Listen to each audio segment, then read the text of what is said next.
Breaking news! Naku mga kababayan, sino ang nagulat? Nagulantang.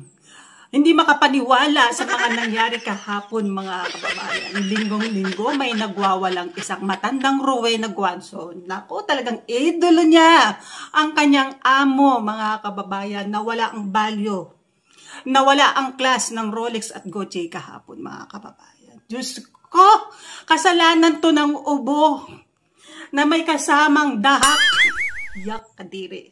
Ito yon mga kababayan. Kakasigaw ni Rowena ng bangag. Aba. Sa kanya nakita yung epekto mga kababayan. Sa kanya nakita yung tama. Dahil sa lakas ng tama ni Rowena kahapon mga kababayan, eto, nag-viral ang pagtatantrum niya mga kababayan sa isang mall.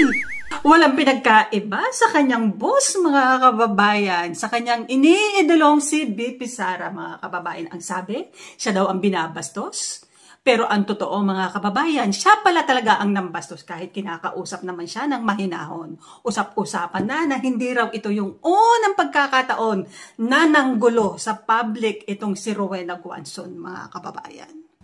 O di ba mga DDS, talagang may attitude problem ang lola nyo.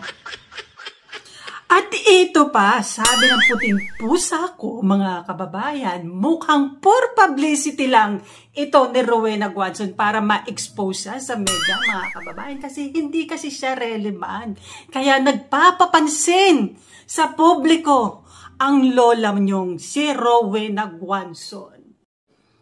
Eto na, mga kababayan, ang tanong ng puting pusa ko.